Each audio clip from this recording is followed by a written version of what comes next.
Meus irmãos, graça e paz a todos, estamos aqui para o segundo vídeo, tá? Na série de 3 vídeos que eu vou fazer sobre essa obra do Álvaro César Pestana. Eu já falei sobre ele, pastor, teólogo, professor de teologia, tá? Aonde ele vai responder as perguntas que os irmãos faziam, vários irmãos faziam para ele de várias igrejas, tá? Perguntas que para alguns podem ser inúteis ou idiotas, mas para as pessoas que fizeram essa pergunta para ele, não eram. Sempre me perguntam respostas sólidas a questões teológicas difíceis. E aqui ele vai dar a posição, não dele, mas a posição bíblica. O que para ele a Bíblia diz como regra. Tá? Se você não assistiu o primeiro vídeo, assista. Eu falei ali sobre o uso do véu e sobre se a mulher pode pregar ou ensinar, que são as duas primeiras perguntas, né? Eu corri, mas o vídeo passou tão rápido. Meu Deus do céu. Então tá aqui, ó. O sumário, para quem assistiu o primeiro vídeo, viram lá. Eu só falei só das duas primeiras perguntas, né? Ele fala que não é necessário usar véu, tá? Isso não é uma regra. Foi aplicada para a igreja de Corinto. Só se você estiver numa cultura, num país, numa região, numa cultura que usa véu, aí beleza. Ali é cultural. Tá? Tanto que Paulo não aplica essa regra a todas as igrejas, porque cada cidade tinha suas normas, suas regras e por aí vai. Então, Paulo não está falando isso. Paulo não está ensinando isso. Depois, a primeira pergunta, se a mulher pode pregar na igreja, ensinar, ele fala que não. O ensino regular e o pastoreio e a ordem de ensinar, pastorear, foi dada ao homem, não à mulher. E aqui você tem várias perguntas, né? Podemos usar instrumentos musicais no louvor? Ele fala que não. Ele fala que não, usando também a Bíblia. Então são perguntas interessantes. Ah, mas Elisa, eu não concordo com ele nesse ponto. Não tem problema. Mas um livro é maravilhoso. Tá? Maravilhoso. E por aí segue, né? Aqui são 1, 2, 3, 4, 5, 6, 7, 8, 9, 10, 11, 12, 13, 14. 14 perguntas a primeira parte. A segunda parte, tá? Eu não quero me deter aqui muito na primeira parte. Vamos para a segunda parte. Respostas rápidas. Respostas rápidas.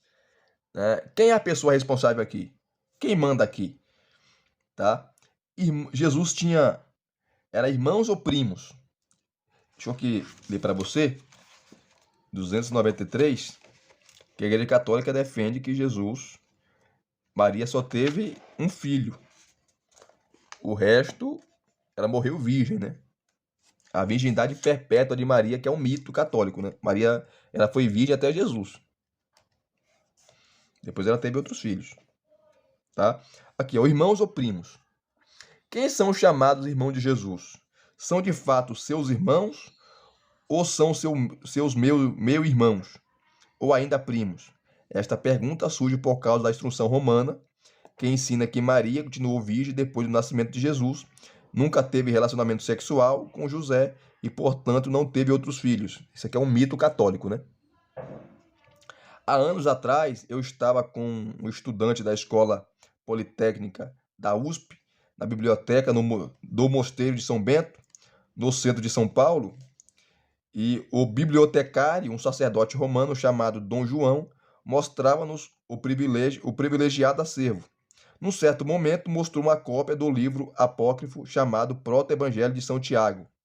Esse livro é usado como base, né, onde esse livro não foi canonizado, que fala que Maria defende a virgindade de Maria e fala que o ímen de Maria nem foi rompido.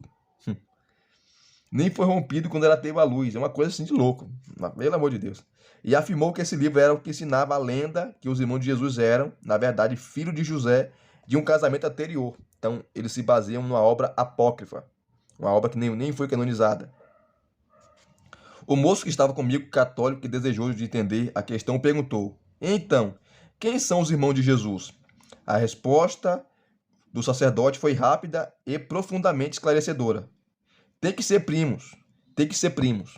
Que ele defende o dogma católico que Maria era virgem, né? A resposta do sacerdote fiel ao dogma católico mostrou que, no fim das contas, a explicação vem depois do dogma. Ele percebeu claramente que as coisas tinham que ser de alguma forma que salvaguardasse a crença. Primeiro foi criado o dogma da virgindade perpétua de Maria, mesmo após o parto. Depois, alguma explicação precisava ser apresentada. Tem que ser primos. Depois de mais alguns estudos bíblicos, aquele jovem estudante tornou-se um discípulo de Cristo, abandonando o que tinha que ser para aceitar o que era de fato a verdade. De fato e verdade. Ele entendeu que não era primo, é irmãos. A explicação dos chamados irmãos de Jesus pela Igreja Romana tem sido de vários tipos, tá? E aqui ele vai dar as posições. Uns, sem muita instrução e tentando tirar os textos do contexto, dizem que os irmãos de Jesus são todos os que seguem Jesus, pois o próprio Jesus disse isto. Assim, os irmãos de Jesus seriam os apóstolos e outros discípulos mais próximos a Jesus. Esse tipo de explicação popular só circula onde impera a ignorância, que quase completa do testemunho bíblico. Não é defendida abertamente pelo magistério da Igreja Romana. Segundo, outra explicação lendária afirma que José era velho e viúvo quando casou-se com Maria. Isso aí não é bíblico. E que já tinha filhos de outro matrimônio, mais velhos que Jesus. Com isto se explica a menção dos irmãos, bem como sua hostilidade contra o mais novo membro da família. Pensa-se também, assim, explicar a morte prematura de José, que desaparece do relato bíblico depois de Lucas 2.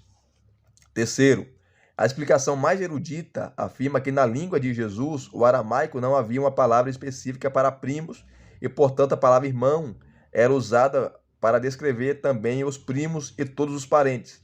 Esta postura, proposta primeiramente por Jerônimo, defendia a virgindade perpétua de Maria e de José. A explicação bíblica e natural para a questão é uma só. Os irmãos de Jesus eram filhos de José e Maria, gerados depois do nascimento virginal de Jesus. Maria era virgem quando Jesus nasceu, mas José não teve vida sexual com ela até o nascimento de Jesus. Está aqui em Mateus capítulo 1, versículo 25, gente. E é claro que fala que José conheceu Maria. E a palavra conhecer ali não é, ô Maria, tudo bem, meu nome é José, eu sou Maria. Não. Conhecer ali é transar. Conhecer ali é ter relações sexuais. Depois disso, eles viveram com marido e mulher por pelo menos 12 anos, se não por mais tempo. Jesus foi o primogênito, o que sugere ser ele o primeiro de uma série que constou de pelo menos 6 outros filhos e filhas. Temos o nome de 4 irmãos, Tiago, José, Judas e Simão, e de pelo menos 2 irmãs. Está em Marcos, capítulo 6, versículo 3. Tá? Os irmãos de Jesus são mencionados em várias ocasiões. Irmãos, não primos. Tem até a palavra grega que ele vai usar aqui para irmãos, né? Que é diferente.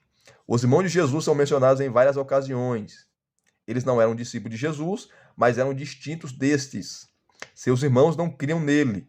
Mais tarde, depois da ressurreição, Jesus apareceu a Tiago e seu irmão. E depois a Tiago, seu irmão. E depois ele e todos os seus irmãos tornaram-se seguidores de Jesus. Atos capítulo 1, versículo 14. Eles foram reconhecidos na igreja antiga como os irmãos do Senhor, que era um grupo diferente dos apóstolos. Tiago é chamado especificamente com este título. Está em Gálatas capítulo 1, versículo 19. O irmão do Senhor. Irmão do Senhor. Não é primo. Então o dogma católico cai por terra, né? Este Tiago foi famoso na igreja antiga. Aqui ele vai explicar. Tá? Então, Maria foi virgem até Jesus. Depois de Jesus, ela parou de ser virgem porque ela teve outros filhos com José, irmão de Jesus. Pedro é a pedra. Né? Ele vai falar que Pedro não é a pedra. Pedro não é o primeiro papa. Isso aqui eu não vou ler. Tá? Ele faz aqui uma explicação, dá uma explicação exegética. Depois, o que é julgo desigual? Que muita gente não sabe, né? Eu dei até uma explicação no vídeo anterior. Tá? O que é julgo desigual? A expressão julgo desigual ou parelha incoerente vem de uma lei do Velho Testamento que proibia a mistura de animais, sementes e roupas. Aqui está o texto.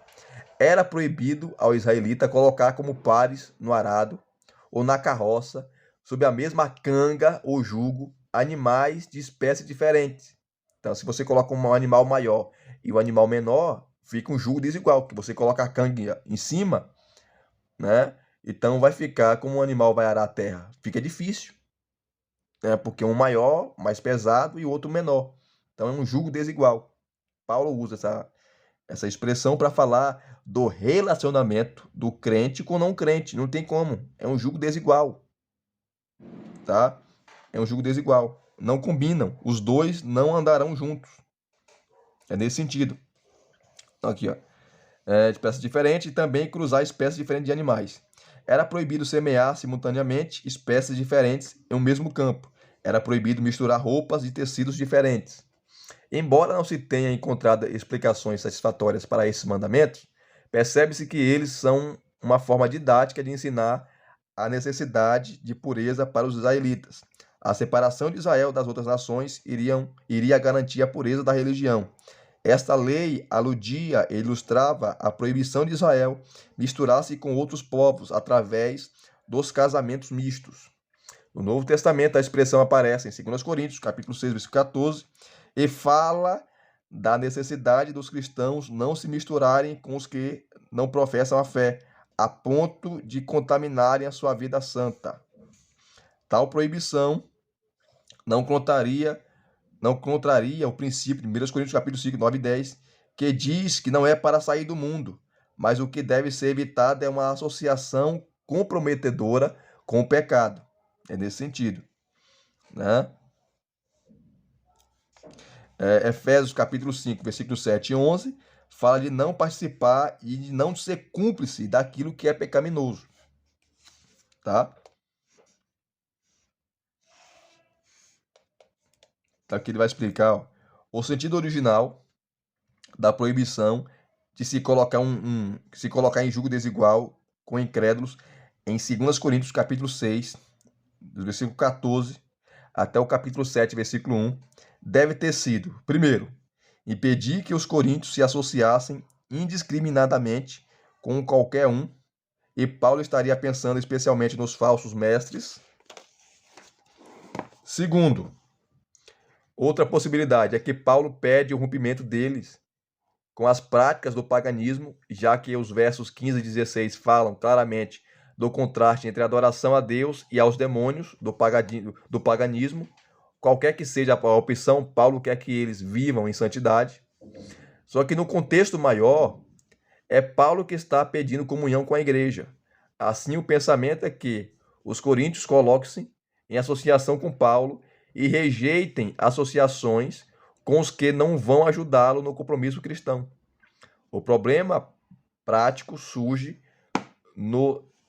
quando nos perguntamos sobre o sentido do texto. Aplica-se a sociedades, namoros, casamentos, amizades? É inevitável que sim. A sociedade com um sócio não cristão pode levar às práticas desonestas e opressivas.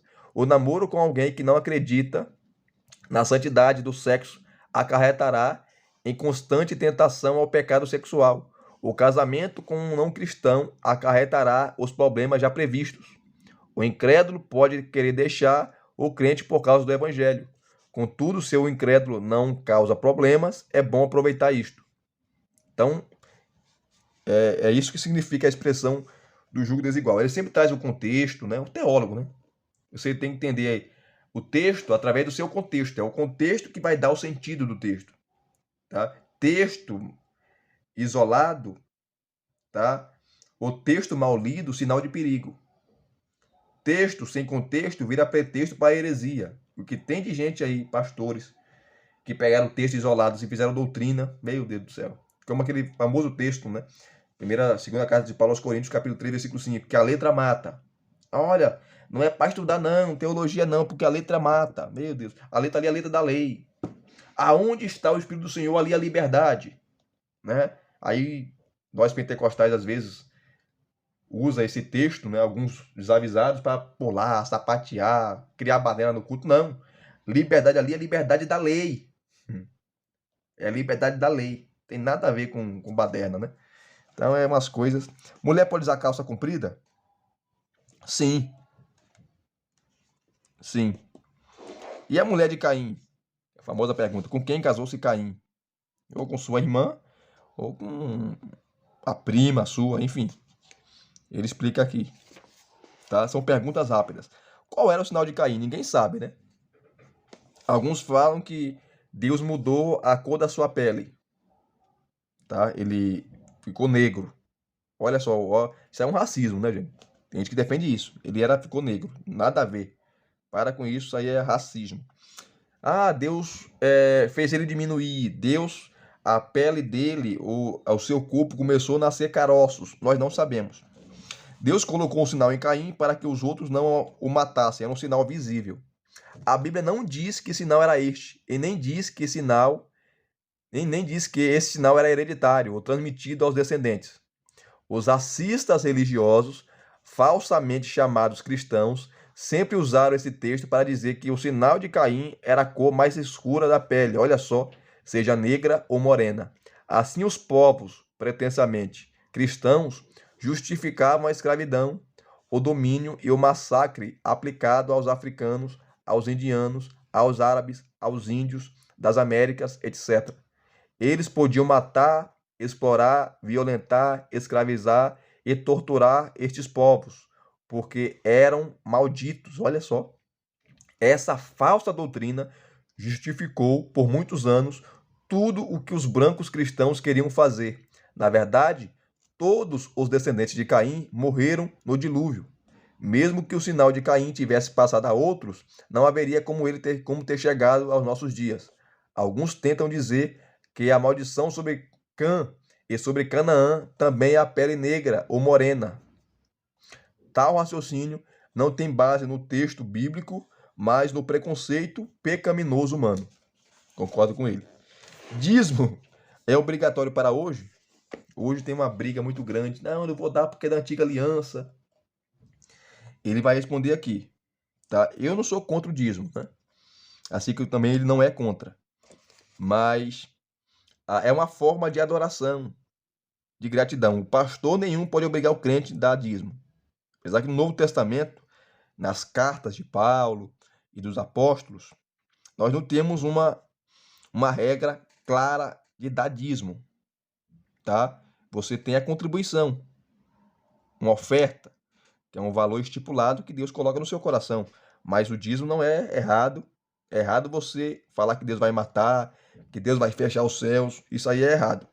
Usar Malaquias 3:10, desprezando o contexto, porque Malaquias 3:10 escreveu para Israel, é um outro contexto, tá?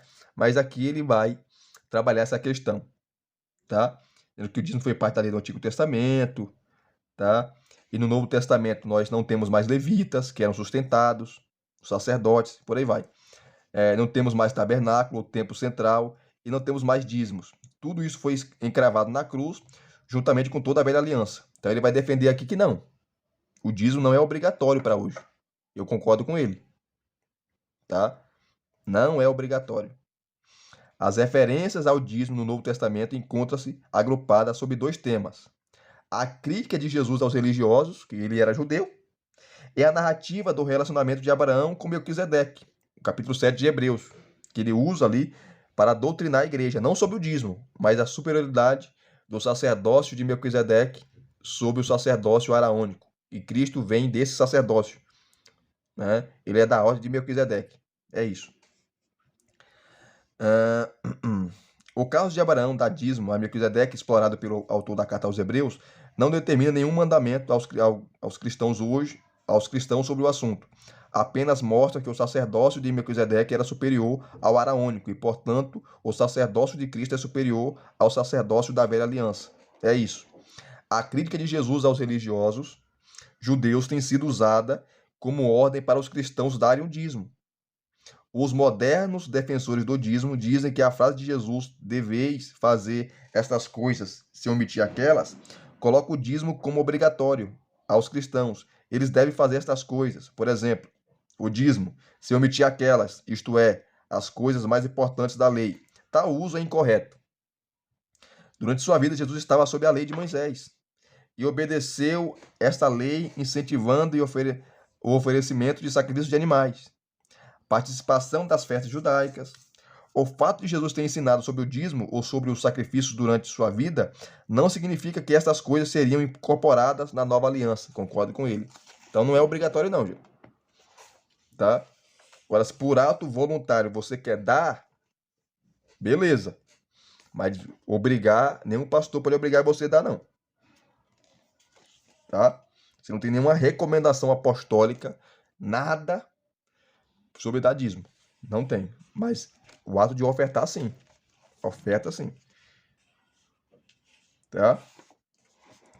Aqui, ó. Depois da morte e ressurreição de Jesus, as ofertas a Deus nunca foram feitas com base no dízimo. Tal ensino não entrou na prática da nova aliança. As ofertas a Deus são voluntárias e sem porcentagem fixa. Você pode dar 10%, 20%, 30%, 40%, enfim. Tá? As ofertas a Deus são voluntárias e sem porcentagem fixa. Voltar aos dízimos é o mesmo que voltar à circuncisão. Incenso, sacrifício de animais, sacerdócio araônico, etc. Certamente cristãos fiéis que entendem que suas bênçãos na nova aliança são maiores que as da antiga, desejarão ofertar mais do que o dízimo. Farão esta decisão por amor e gratidão e não por força da lei, força de lei. Não estamos debaixo da lei, e sim da graça. Ninguém é abençoado porque dá dízimo. Não existe isso. Ninguém é abençoado porque vai lá e dá 10%. Você é abençoado porque você é fiel a Deus. As bênçãos espirituais que Deus derrama sobre nós não é dada ou não são dadas porque você dá dízimo, ou até bênçãos materiais. É dada porque Deus é gracioso, é a graça de Deus, é a bondade de Deus. Nada a ver com dízimo. Eu não sou contra alguém dar, tá? Sou da Assembleia de Deus, tá? E tem gente que dá o dízimo, os obreiros têm que dar dízimo. Inclusive, tem algumas igrejas aí, nossas, né? Assembleia de Deus, que se o cara não for dizimista, não é separado ao ministério. Isso é um absurdo. Isso é um absurdo. Tá? Não tem nem as regras para o ministério tá lá em 1 Coríntios, em 1 Timóteo, capítulo 3, de 1 a 7, e Tito, capítulo 1, de 5 a 9. Não tem lá, tem que ser dizimista. Marido de sua mulher, não cobiçoso, não espancador, governe bem a sua casa. Então essa regra aí de ser dizimista é o homem que colocou. Não é bíblico. Não é bíblico. Tá? É uma imposição de uma liderança corrupta e de má fé, que age de má fé. Essa é a verdade. Aquela expressão de Jesus também, o camelo passa pelo fundo de agulha, o camelo passa pela agulha, aqui era um jargão popular daquela época, tá? Que aqui é Marcos 10, 25, né? Lucas também fala sobre isso. Ele já responde aqui, ó. O camelo passa pela agulha? Claro que não. O camelo era o maior animal da Palestina e Jesus usou uma hipérbole, um exagero. Isto é, um exagero ao afirmar que é mais fácil o camelo passar pelo fundo de uma agulha que um rico entrar no reino dos céus. Tá? Falando da impossibilidade. Ou você ama a Deus ou você ama as riquezas. Inclusive, riqueza é um Deus. Ele chama de mamon. Ou você serve a Deus ou ao dinheiro. Ou você ama a Deus ou ama o dinheiro. Não dá para servir a dois senhores, porque você vai agradar um e desagradar outro. Os discípulos entenderam que se tratava de uma impossibilidade. De fato, o cabelo jamais vai passar no fundo de agulha, gente, pelo amor de Deus. E Jesus confirmou, era algo impossível aos homens, mas possível para Deus. Houve várias tentativas de escapar dessa afirmação de Jesus. Uma delas foi tentar afirmar que Jesus não falou de um camelo, mas de uma corda ou cabo. Não há fundamento para tal afirmação. Embora alguns manuscritos gregos posteriores adotem essa leitura, ela não tem a menor chance de ter saído da boca de Jesus. Outra tentativa de domesticar estas duras palavras de Jesus foi feita ao afirmar que deveria haver em Jerusalém portas estreitas nas muralhas ou no próprio portão da cidade. Isso é uma mentira. Estas portas estreitas só permitiriam a passagem de camelos com extrema dificuldade. Olha só que coisa. Estes teriam de abaixar-se, deixar de lado as cargas, etc., para poder passar. Assim, o rico só seria salvo se estivesse pronto a curvar-se e deixar de lado suas riquezas. Tem nada a ver essa explicação. Tudo isto é lenda, sem fundamento arqueológico, historiográfico e documental. Fruto da imaginação que quer contradizer Jesus. O mestre disse que a salvação é impossível. É impossível. Mas com esta lenda, Jesus é contraditado e é possível salvar-se a si mesmo depois de um pouco de sacrifício. Infelizmente, essa lenda é muito divulgada como se fosse verdade e o ensino de Jesus sobre o perigo de confiar na riqueza é anulado. Eu já vi pregador pregar sobre isso e corrigi ele. O camelo não passa pelo buraco da agulha. O rico não se salva. O pobre não se salva. A graça de Deus é o grande milagre que faz com que o impossível para os homens aconteça. Foi o encontro de Jesus com Zaqueu que proporcionou os meios de salvação quando Zaqueu se arrependeu e recebeu o perdão divino. Deus fez um camelo passar pelo fundo de uma agulha. Quer dizer, só Deus salva, só Deus faz o impossível. O que é impossível aos homens é possível a Deus. A Bíblia foi escrita em latim? Não. Ele vai explicar o grego, o hebraico, enfim. Então veja, são perguntas rápidas, é a parte 2, né? Aqui é outra questão que pega fogo, né? Muitos teólogos vão defender que de fato foi Samuel ali, que Deus trouxe o espírito de Samuel à vida. Outros vão dizer que não. Tem praticamente aí 3 interpretações, né? A primeira que foi Samuel, a segunda que foi um demônio e a terceira que foi uma farsa. A feiticeira usou de uma farsa. Enfim, Samuel veio falar com Saul em Endor. É possível falar com os mortos? Essa é a pergunta, né? Que envolve o espiritismo e outras religiões. Aí ele vai falar aqui, ó. Em 2 Samuel 28, de 1 a 25, há uma narrativa no qual o rei Saul, em desespero, consulta uma médium, ou seja, uma feiticeira que consultava espíritos na localidade de Endor. O grande debate entre aqueles que respeitam a narrativa bíblica é a seguinte: Samuel veio mesmo falar com Saul? Ou todo o evento não passou de uma falsificação ou de uma obra do demônio? A maior parte dos estudiosos nega que Samuel tenha vindo a esta reunião espírita. Tá? Mas muitos estudiosos defendem, né? Que era Samuel.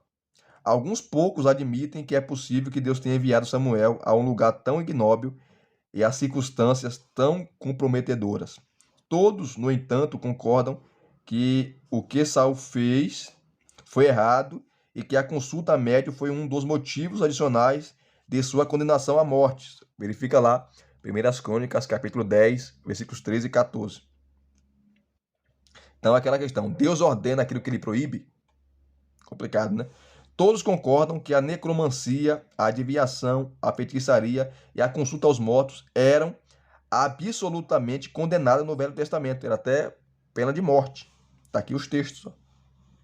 E que não é permitida ainda hoje, na época da Nova Aliança. Tá? Permanece a discussão. Samuel apareceu mesmo? Ou foi tudo um embuste? Foi a feiticeira trapaceou. Os que negam a realidade da sessão espírita realizada em Endor apresentam as seguintes razões. Toda a sessão foi uma fraude. Aconselhado por servos supersticiosos, a consulta foi feita de noite, com Saul disfarçado, preocupado e cheio de credulidade. Tudo favorecia o engano. Segundo, os mortos não podem retornar. Uma feiticeira ou um demônio não tem poder sobre os mortos, e menos ainda sobre um profeta de Deus. Terceiro, se houve algum poder sobrenatural na reunião, este foi demoníaco. O texto não fala que Deus enviou Samuel. Tudo pode ser explicado por autossugestão, mentira ou atuação sobrenatural do demônio. Quarto, Deus não queria falar com Saul, é claro, né? Se pelos meios lícitos Deus não quis se revelar, por que eu faria por meio condenado? Deus não se contradiz. Se ele condena uma prática, não participaria dela e não permitiria a participação de Samuel. Deus não compactua com o pecado. Sexto, a descrição de Samuel subindo e sendo inquietado não corresponde com a realidade do mundo dos mortos e nem com a soberania de Deus. Os mortos não estão embaixo do mundo e Samuel não faz menção de ser mandado por Deus. Saul, sétimo, foi quem entendeu que era Samuel. As roupas com as quais a aparição estava vestida era uma característica estranha para um espírito. Saul enganou-se e foi enganado. Isso aqui são os argumentos daqueles que falam que não foi Samuel. E todo mundo conhecia Samuel, né, gente? Samuel era conhecido. Oitavo. As profecias oferecidas a Saul eram ambíguas e não precisas como a de Deus. Todos sabiam da guerra com os filisteus, da recusa de Deus em apoiar Saul e do medo que Saul tinha dos inimigos. Assim, Saul não teve nada de novo daquele encontro. Qualquer um faria aquelas profecias. Então, foi profecias óbvias. 9. As profecias não se cumpriram. Segundo alguns, Saul não morreu no dia seguinte, todos os filhos não morreram, só 3 morreram, e Isbosete ficou vivo. Saul não morreu nas mãos dos filisteus, Saul não foi ao mesmo lugar de Samuel, pois Saul morreu condenado e Samuel foi salvo. 10º. Se houve algumas verdades faladas naquela sessão espírita, devemos lembrar que o demônio até fala a verdade de vez em quando.